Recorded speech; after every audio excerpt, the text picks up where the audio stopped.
Assalamualaikum warahmatullahi wabarakatuh. Perkenalkan, nama saya Dewi Nur Indah.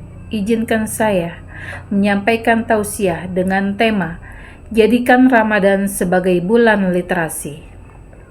Bismillahirrahmanirrahim. Alhamdulillah wa syukru lillah ala ni'amillah wassalatu wassalamu ala rasulillah wa ala alihi wa sahbihi wa mawalah la hawla wa la quwwata illa billah amma ba'd.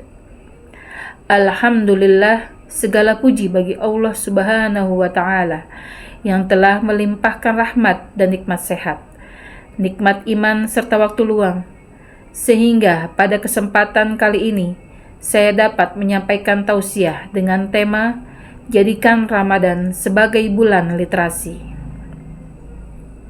Semoga apa yang saya sampaikan nanti dapat menambah keilmuan kita dan menambah keimanan kita kepada Allah Subhanahu wa Ta'ala. Tak lupa salawat serta salam kita haturkan kepada teladan kita, junjungan kita Nabi besar Muhammad sallallahu alaihi wasallam beserta keluarga dan para sahabatnya. Dan semoga kelak kita masuk surga di mana beliau ada di dalamnya. Amin, amin ya rabbal alamin. Allahumma salli ala Sayyidina Muhammad wa ala ali Sayyidina Muhammad. Izinkan saya menyampaikan tausiah ini dengan tema Jadikan Ramadan sebagai bulan literasi. Sahabat silaturahmi yang berbahagia, qala Rasulullah sallallahu alaihi wasallam, afdallu ibadati ummati qiraatul Qur'an. Rasulullah sallallahu alaihi wasallam bersabda, sebaik-baiknya ibadah umatku adalah membaca Al-Qur'an.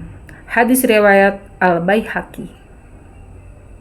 Makna membaca pada bulan Ramadan ini adalah diwujudkan dalam bentuk mengaji atau tadarusan Al-Qur'an, yang sama-sama kita rasakan bahwa intensitas kita, umat Islam, membaca Al-Quran pada bulan Ramadan sangatlah tinggi. Banyak masjid dan majelis taklim yang mengadakan tadarusan, baik itu setelah sholat tarawih ataupun setelah sholat subuh. Belum lagi kita baca sendiri di rumah, yang tentunya dengan target khatam minimal 1 kali. Atau ada pula yang 1 hari bisa khatam. Masya Allah, tabarakallah. Sedangkan membaca dalam makna kontekstual adalah memahami kata Iqra secara luas.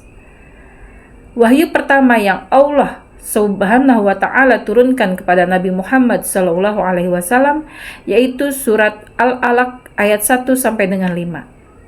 A'udzu billahi minasy syaithanir rajim. Iqra bismi rabbikal ladzi khalaq. Khalaqal insana min 'alaq. Iqra wa rabbukal akram. Alladzi 'allama bil qalam. 'Allamal insana ma lam ya'lam. Shadaqallahul adzim. Artinya, bacalah dengan menyebut nama Tuhanmu yang menciptakan. Dia telah menciptakan manusia dari segumpal darah. Bacalah, dan Tuhanmulah yang maha pemurah, yang mengajar manusia dengan perantara qalam. Dia mengajar kepada manusia apa yang tidak diketahuinya.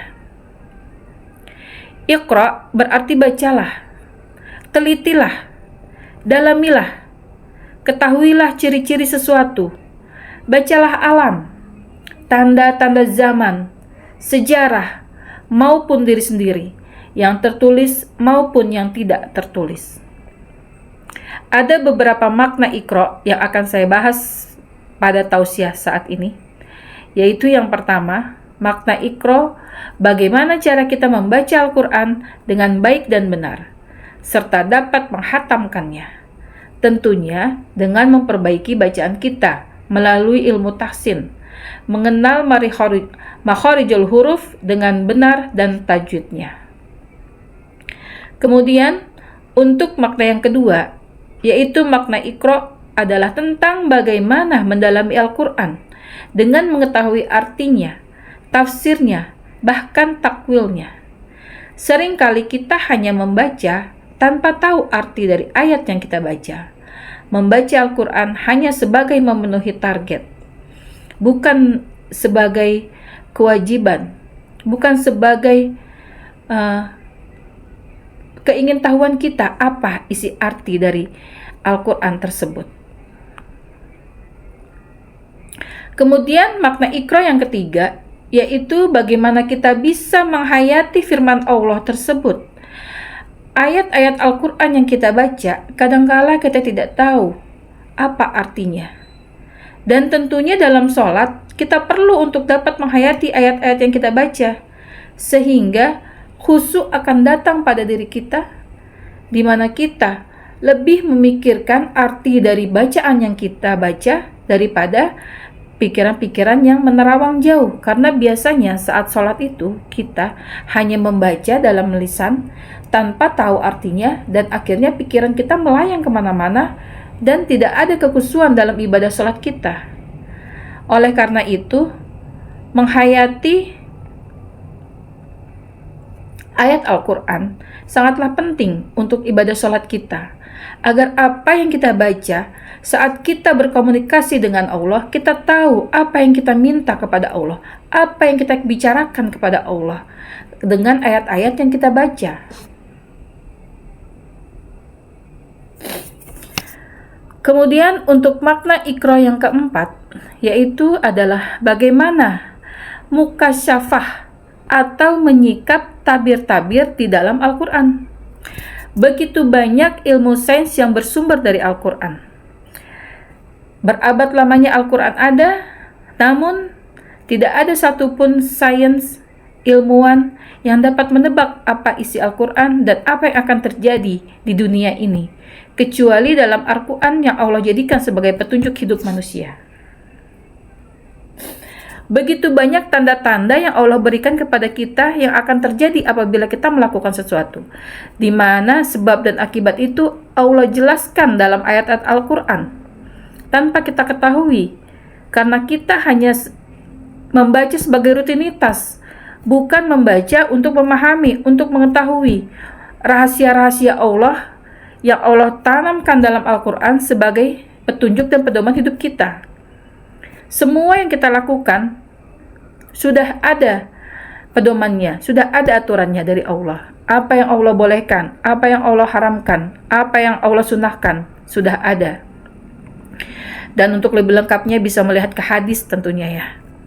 Namun titik utama dalam Al-Quran tersebut adalah bagaimana manusia dapat selamat di dunia ini dengan berpedoman kepada Al-Quran dan tahu apa yang terkandung dalam Al-Quran dengan kita menyingkap tabir-tabir itu, sehingga nanti saat kita sudah mengetahui, kita akan lebih terarah lagi hidup kita, bahwa hidup di dunia ini hanya sementara. Artinya tidak ada apa-apanya dibanding nanti di akhirat. Oleh karena itu, pentingnya memahami makna Iqra dalam Al-Quran secara benar, agar selain memahami ayat qauliyah, kita juga harus memahami ayat kauniyah yang tersebar di antara langit dan bumi. Jadikanlah bulan Ramadan ini sebagai bulan literasi bagi seluruh umat manusia, sebagai seluruh umat Islam. Sehingga Ramadan ini kita isi benar-benar dengan hal-hal yang positif, di mana Ramadan ini adalah turunnya Al-Quran yang kita kenal sebagai Nuzulul Quran, sehingga di bulan Ramadan ini Al-Quran begitu diistimewakan. Wallahu a'lam bishawab. Demikian sedikit tausiah dari saya. Mohon maaf untuk segala kekurangan dan kehilafan, karena kesempurnaan hanya milik Allah. Wassalamualaikum warahmatullahi wabarakatuh.